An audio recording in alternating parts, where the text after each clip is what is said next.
This is Season 3 of The Score, the Team Roping Journal's regular podcast, where the team roping world talks. We've told the stories of some of the greatest cowboys, horses, and moments in the sport, and we're so far from done. In 2020, we'll bring you more of what you've come to expect, like interviews with the best cowboys and cowgirls we know, and we'll dive even deeper into subjects you care about. Look for more audio editions of the Team Roping Journal stories you might have missed in print, and learn about the great horses shaping the sport and great challenges facing our industry. All this and more in 2020. I'm Chelsea Schaefer. Before we get into the interview, we've got to thank our partners at Nutrena and Safe Choice. Check them out at NutrenaWorld.com/SafeChoice, and you'll learn more about them at the commercial break.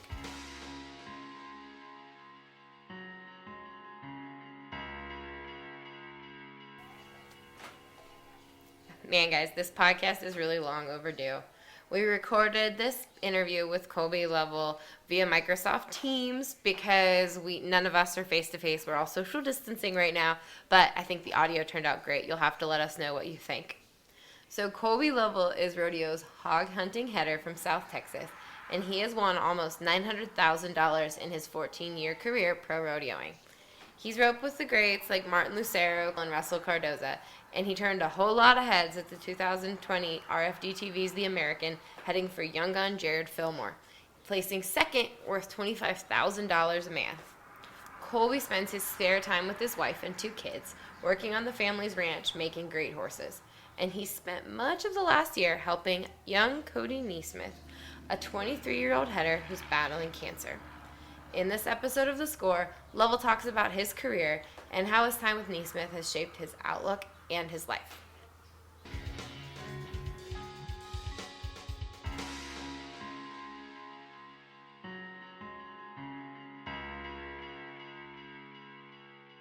How are you? How are you guys handling the downtime with quarantine? What's been going on at your house? Anything different than hog hunting and roping steers?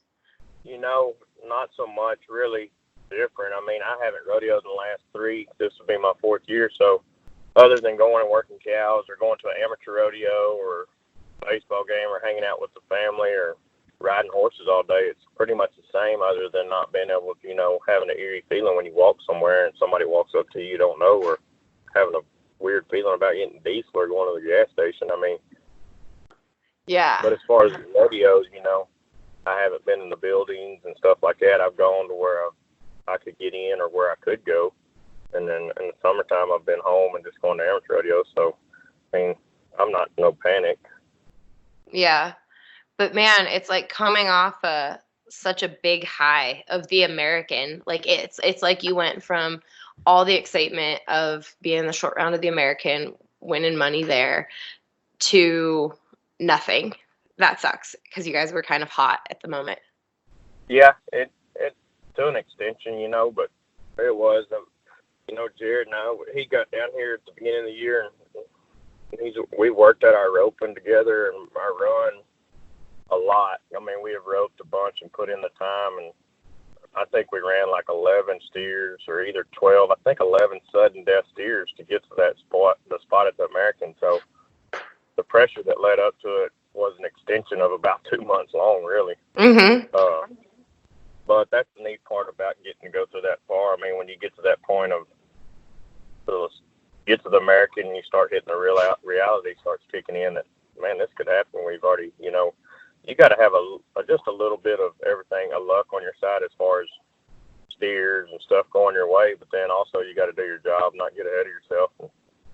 It was a neat experience. I'll say that for the most. It was the second time I had qualified to the American and got eligible for the $1 million. Mm-hmm. I did it with Koontz once, and they took the top 4, and I think we ended up 5th. We were 4-3 and didn't get the rope. And then Jared and I, with the way they did it the other day, I mean, Jared roped great there, and we caught our steers. And, I wish I would have done a little bit better on the last steer, but, I'm glad with where we ended up. I mean, it is what it is. It was life-changing, could have been life-changing, Mm-hmm.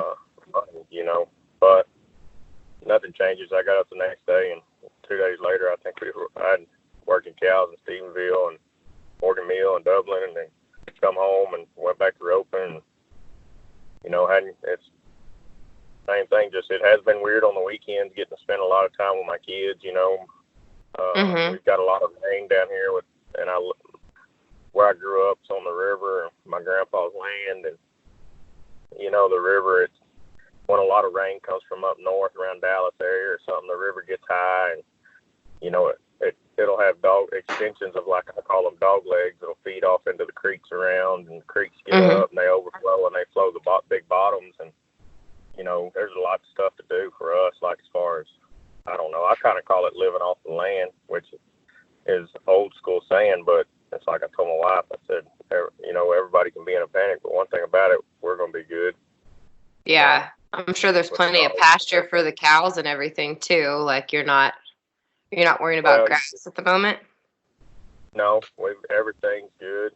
Like the water down there, we just push, and that's, you gotta, it's kind of like you just gotta, I don't know, you gotta play for the weather. You gotta put that into the cause of, what if the water gets out? You can't have, too many cows per acre, and you gotta put all that into effect. And you never know what's going to happen during the year or what's going to play out. Everybody wants a Cinderella story with the calves to sell high and lots of grass and lots of rain, but lots of hay. But you never know when there's going to be a drought. You never know when half your bottom's going to be flooded for 3 weeks and kill all your grass, or you just have to put all that into effect. You have to do the math.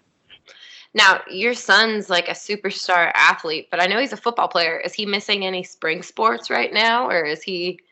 He likes to play football. He enjoys hunting, and he's not. He doesn't. My little girl, she's 6. She'd eat up with it. She's crazy about riding. I mean, we're roping right now, and she's on a little pony, a little bitty pony that she broke. She's all bareback. She's riding with Jared. I got a buddy over here that's heading for him right now, and she's riding. My son, he's in the house doing schoolwork because of right now, but he doesn't. It's not like he's crazy about sports. I mean, he's just real fast. He's done good. They had 2 track meets, and the first track meet he won. They won the 4x100 and the relay, and then he won the 100-yard dash out of, I think there was 6 heats. I don't remember how many. Yeah, there were 6 heats. I think there was 8 schools there, but he won the 100-yard dash, and then the next meet, I think he was 3rd or 4th, but he enjoys it. He likes to hunt and fish. I mean, he likes being outdoors and hunting and fishing and just going with the flow. Now, were you raised, we talked about the American, and we talked a little about what's going on right now. Were you raised just like your son is being raised now, like in the same spot, doing all the same things? And who raised you? And tell me how you grew up. No, I was. My little brother, Joey, is 11 months younger than me. And oh, wow. I grew up in Crockett, Texas, and my mom lived in Mansfield. My dad lived in Crockett, so I would stay all summer with my dad. My dad, he owned a rope shop at the time, and so we built ropes all summer, and then we would rope in the evenings and stuff like that. And my little brother, he didn't care about it. He can rope. He'll come over and hang out and stuff like that, or might rope once a year. And Levi's he gets into shooting a gun. He's really likes to be real precise on shooting all of his pellet rifles. He likes to see how good he sighted them in and stuff. That's just like a knack for anybody else. I mean, he's got a love for that. He's just like my little brother, and which is fine with me. I don't care. If he wants to rope, I'm all for it. If he doesn't matter with me. I want him to play football through high school and stuff just because I enjoy watching the games, and I do enjoy watching him run the ball. He is fast, and I get into it. He tells me I need to be quiet up there. He says I sound like a crazy redneck when I'm hollering, but I can't help it. I enjoy watching him. My little girl, she's going to rope. She's going to ride. I mean, 2 days ago, I spun her a steer, and she 2-footed her first steer, and she's 6 years old. So this is the point of, my brother and I, we grew up in Crockett, and my dad worked at the prison when we were 8, 9, 10 years old. So we would stay with my grandma and grandpa, and I had a goat when we had pellet rifles. And he would come back at 5:30, 6 o'clock when he'd get off working at the prison. He'd come back and get us, and we would I would rope the goat all day, or we'd go bird hunting or stay out that's all there was to do. I think my dad, we had 4 steers I think we roped those 4 steers for like 2.5, 3 years. And they had the worst head tricks. I mean, they were a terrible set of steers, but, you know, we had something to rope, and we'd go to a horse sale on Saturday night there in Elkhart. He might buy a horse for $300 or $400 or $500. We'd go home, me and Joey or whoever, my dad, we'd mess with it, see if we could get him going and try and sell him. And I don't think we ever got one good horse out of there, but I think sure learned what not to mess with in a horse deal.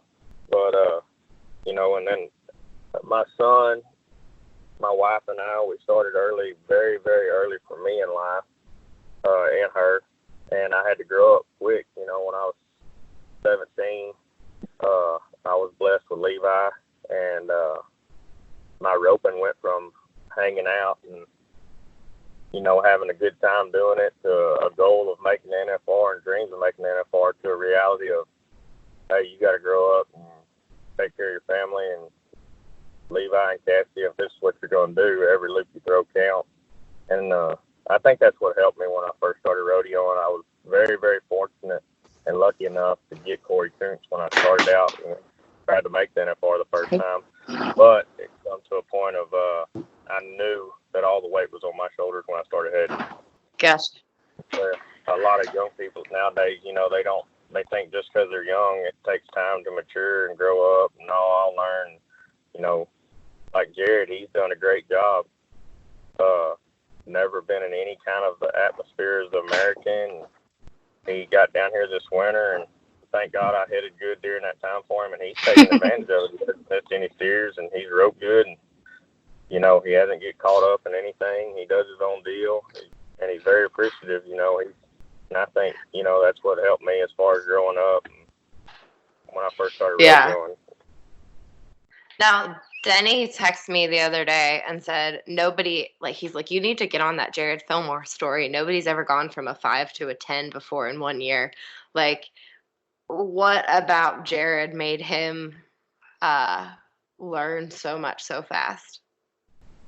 You know, I think there's people in the team roping world that, just like football or baseball or any kind of sport, just because they showed up that day and they're somewhere where there's people that's been there, done that, and the best in the world, doesn't mean that their goal or their dream, it shouldn't be the same, or, you know, they shouldn't have the same chance. And then to an extension that they are that good. Mm-hmm. And, you know, sometimes it just takes a chance and an opportunity. He went through a lot, you know. Heck, the best way for him to put it, he just likes to enjoy life. I mean, you know, when he goes every day, I mean, he's been on the verge of being gone, you know, and that's a different aspect of anything, you know, when you've gone through a lot like that. And then he does have the talent, and just what me and him talk about, you know, he racks my brain and wants to know what I think about why I might do something with my horsemanship doing it at 6'10", or when I'm heeling, why I might do this or that. And we talk about it, and, you know, he doesn't get caught up in nothing. He stays in his lane, and he catches 2 feet. His goal is to catch 2 feet, you know. And shoot, I think that's the whole goal and everything, you know. Yeah. Did you know what he was going to wear? No. Did you guys? No. You didn't? Were you surprised? Like, did you see him out at the trailers wearing that, and were like, "Dude, you got to change," or did you just let him be? I stay in my lane. Hey,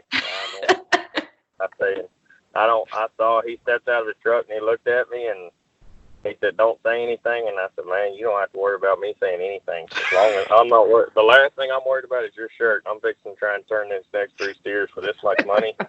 And you know, if you've got enough balls to wear that shirt in this element of atmosphere, kudos to you. You're the man." You know, that's the way I looked at it. And he's like that. He doesn't care. You know, that's what makes him who he is. You know, that's what sets him aside. You know, little things like that doesn't bother him. He doesn't care if he misses or something goes wrong and he drew attention to himself because of something he wore. I mean, mm-hmm. That's not, you know, and 95% of the people aren't like that. Their pride gets in their way. is to an extent of, hey, I'm going to draw attention. He doesn't care. His pride doesn't mean anything to him. He's just going to be him, and he's going to do his thing. And, you know, what good does it do if he had a white shirt, black shirt, or that shirt on? If I don't turn the steer, it doesn't matter what shirt he's got on. You know, so if I turn the steer and he misses or has bad luck and he's got that shirt on, it's the same thing as he has a good shirt or whatever kind of shirt. I really don't even know if it was I don't even remember, was it a Texas flag or American? I think it was a Texas flag and that black hat. The hat got me even more than the shirt, but yeah, he was funny. He's a funny kid. It doesn't bother me. Whatever he wants to wear, as long as he's in cowboy attire and what it takes to compete, I don't care. That's awesome. And you got Bartender back. Tell me about what makes that horse, like, why does he stand out? You know, I don't know. That horse, I bought him last summer. Before it was last spring, it's almost a year.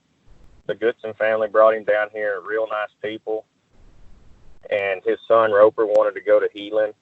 And, you know, I rode the horse that morning. I run about 5 or 6 steers, and there were just little things, you know, and I said, you know, I don't think it's going to work, this and that. Well, we went to lunch, and we were talking, eating, just good people, and enjoyed being around them. And then I said, well, let me ride him one more time. And I rode him one more time, but I kind of changed and put my bridle, just kind of like if he was already mine.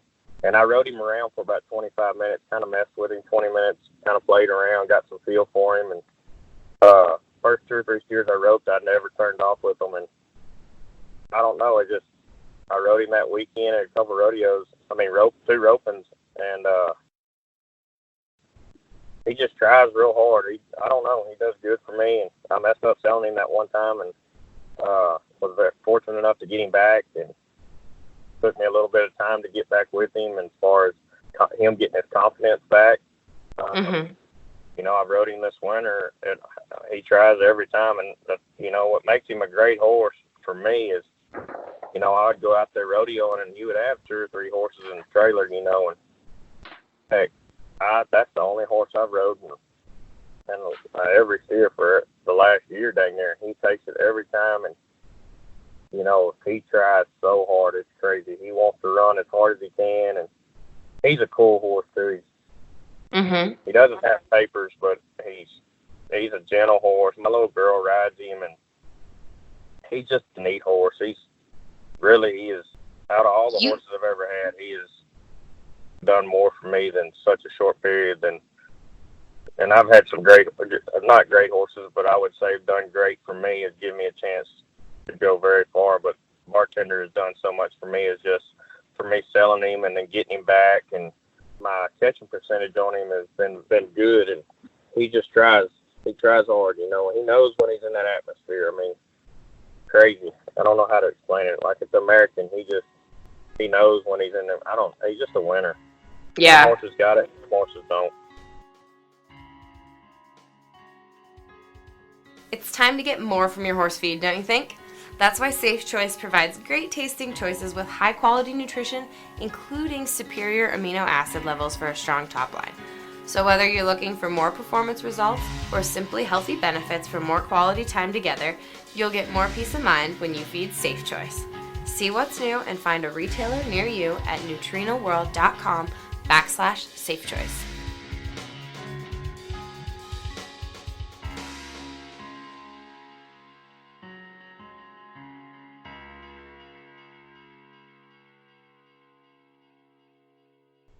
Now, do you raise horses still, Colby? Man, my mom, we raised horses, and my mom raised cutting horses and stuff, and, you know, showed horses, and I grew up around the cutting world, and all as a young kid. My stepdad, used to be stepdad, he owned a horse that had won the world a couple times, and I grew up with a man named Kenny Patterson, got to be around him all the time, low horses for him, and he committed suicide when I was 13, but he won the world, and he was an outstanding horseman.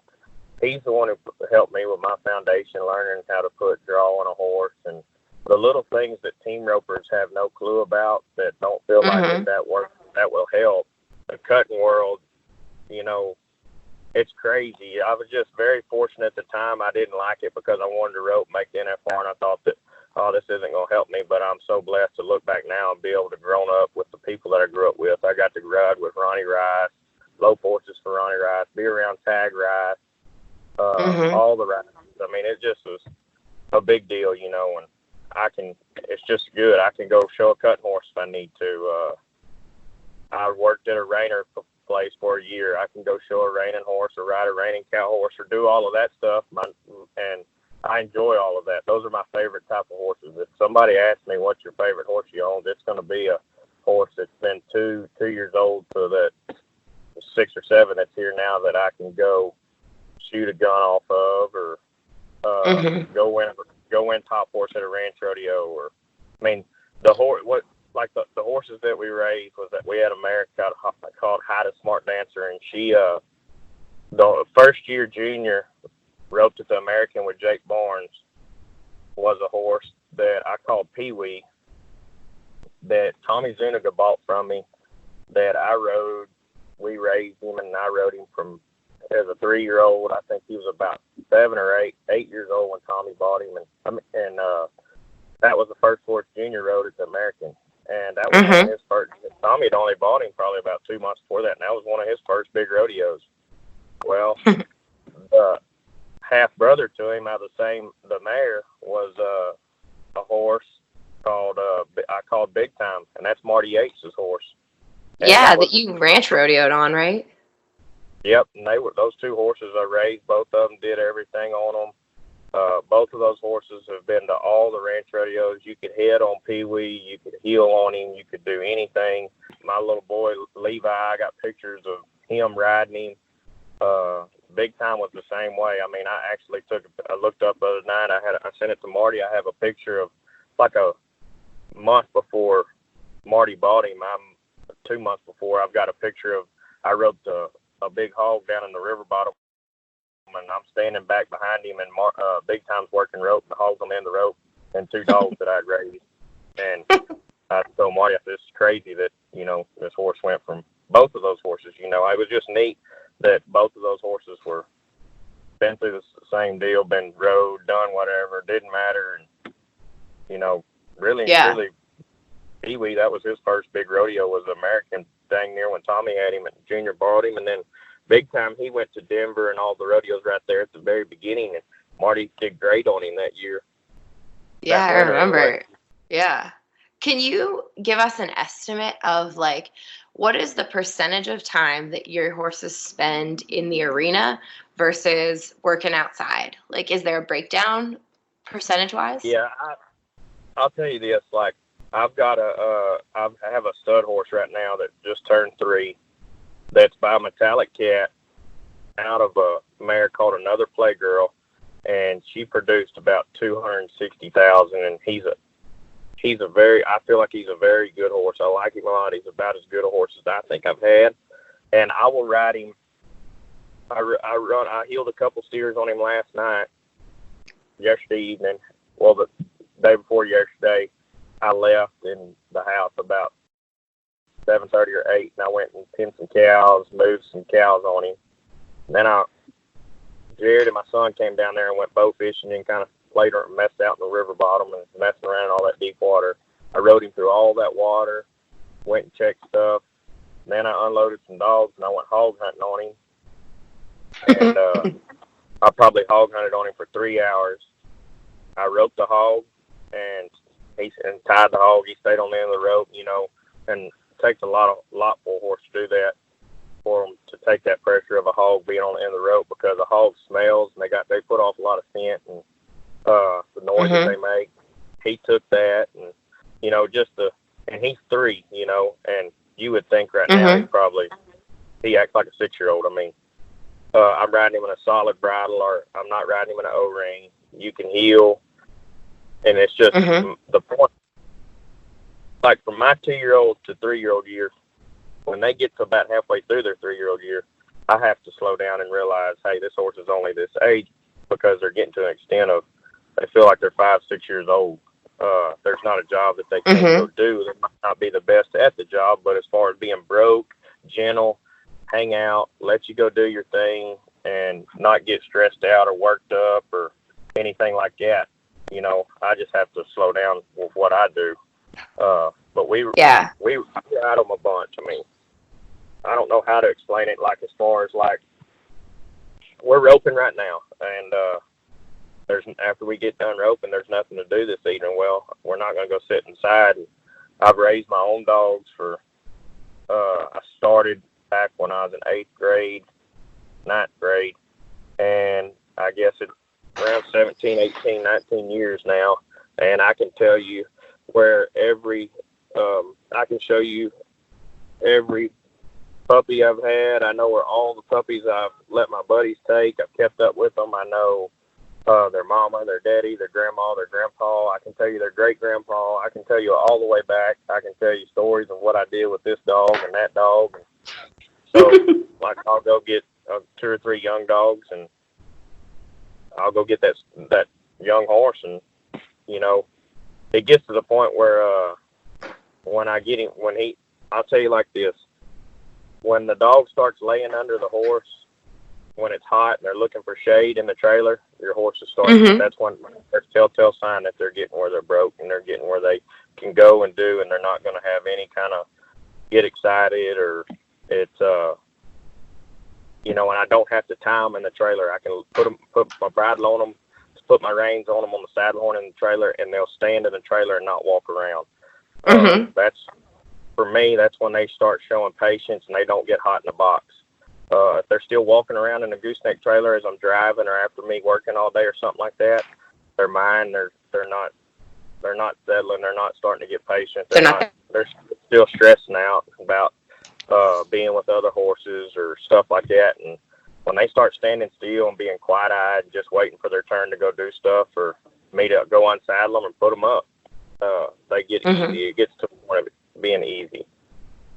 Yeah. It's when my little girl, I feel like, you know, we can start doing everything on them. You know, now, like you asked me about raising horses, I'm gonna try with this horse, try and do a good job and see how far it'll take me. I want to do good. I want him to do good. He's a pretty good horse, I think, and he's a pretty horse, and I think the public will like him, and he's very, very talented. So we'll just see where it goes. Do you think like rope horse maturity in your future with him, or? Oh yeah, for sure. Yeah. Yep. He's, cool. I have him, and then I've got a mare that is a Gilligan that goes back to like Brandon Beer's mare and the mare that I rode called Annie, the Spring Fling mare. I've got a mare that's 5 that I bought last summer and done the same thing on, and I just turned her out, and she's doing good. That I think will be do good for the futurity, I hope. And then I've got 1 head horse. Very cool. Now we can change gears a little bit. I know I'm glad we talked a little bit before I ask you to talk about this, but can you tell me, we wrote the story about Cody Neesmith riding bartender at the World Series finale, and we wrote the story about Cody and his situation. Can you give us a little recap on how Cody came to you? Well, I went to a rodeo in Louisiana, ProRodeo, this fall. I've never gone to a ProRodeo over there. And his dad came up to me, and I seen his dad. You know, I could tell his dad was wanting to talk to me.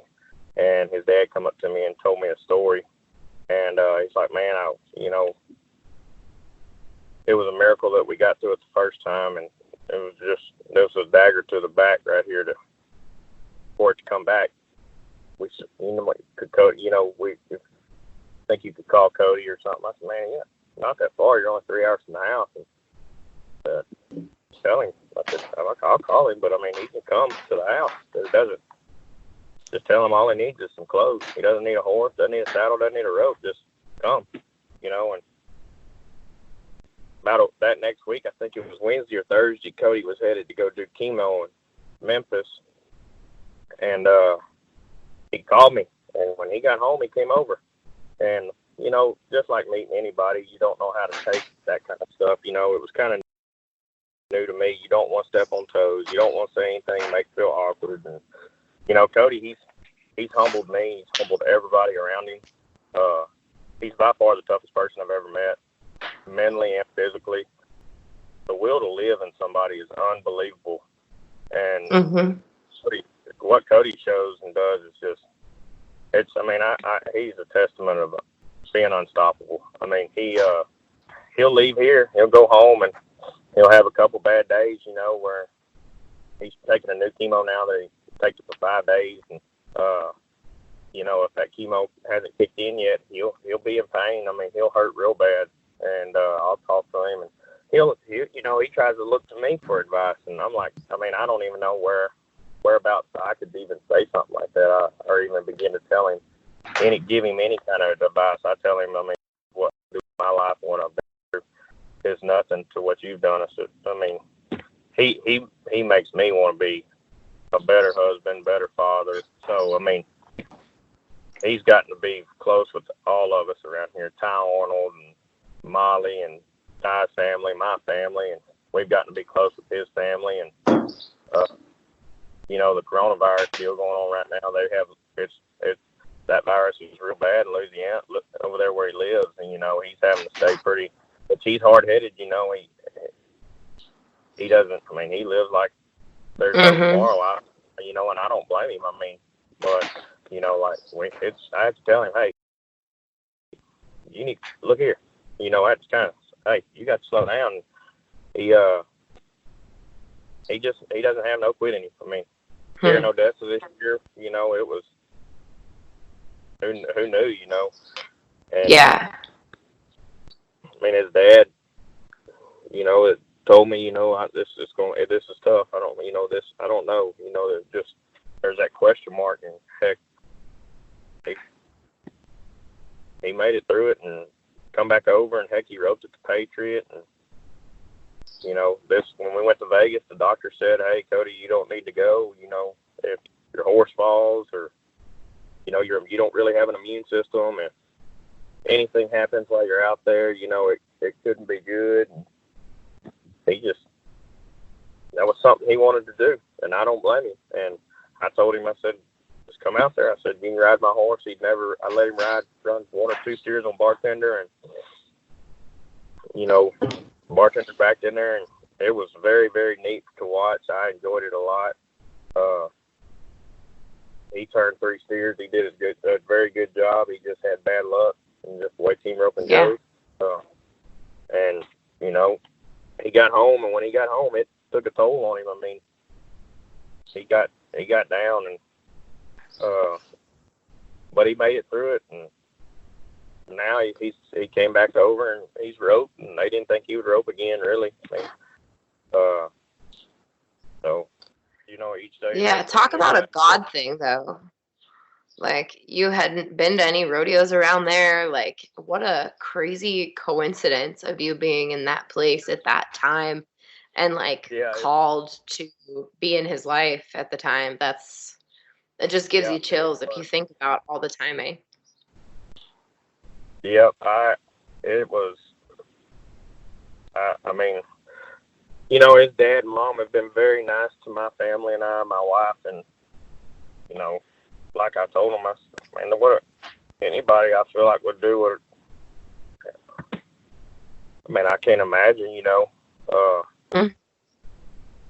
I would want my son to enjoy life and be around people that felt comfortable and felt like they were cut from the same cloth, and we do. I mean, his dad and him, they hunt and run hounds over there and run deer.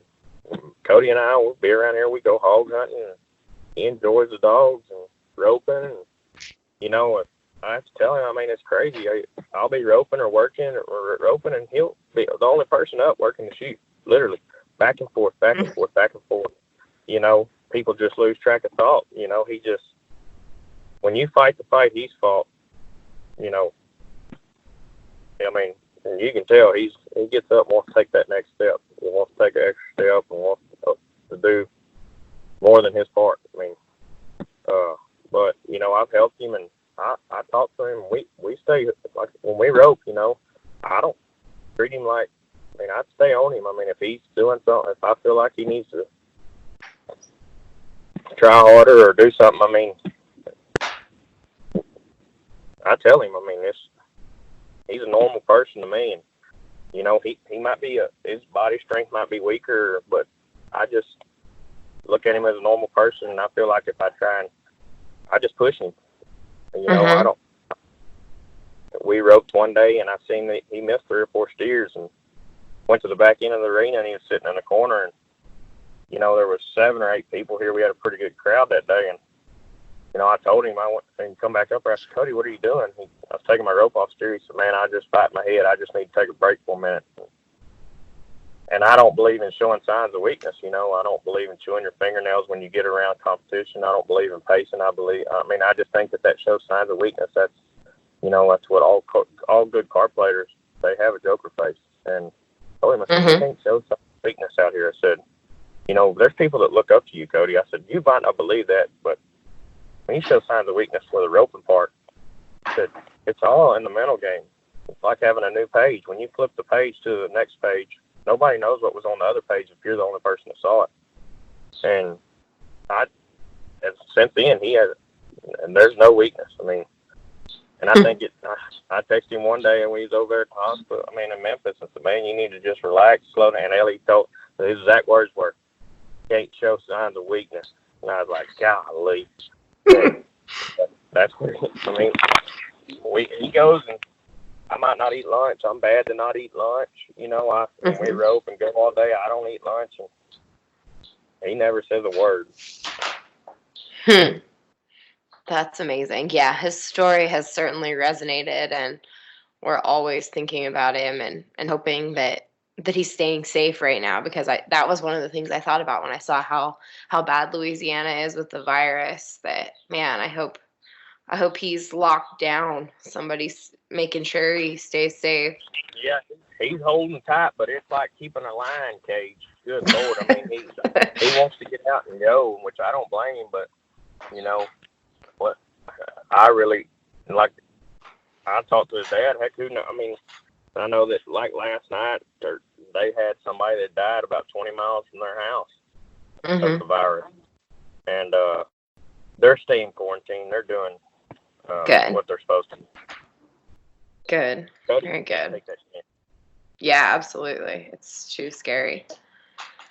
Well, sir, I will let you get back to roping. You have lots of practice to do to be sharp in a month when this all is behind us. 2 months. Who knows, but hopefully a month. So yeah, hopefully everybody stays safe, though. So thank you so much, Colby. I appreciate it. Yeah, you bet. No problem. Thank y'all. Alrighty, we'll talk to you soon. Bye-bye. See you.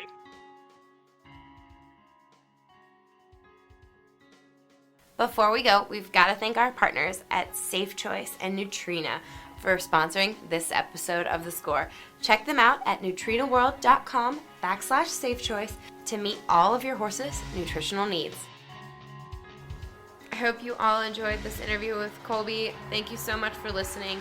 Remember to stay tuned for lots of tips. We've got roping tips coming your way from all of the best in the business. We're going to have audio roping instructions that you guys can take to your own practice pens while you are having some downtime right now.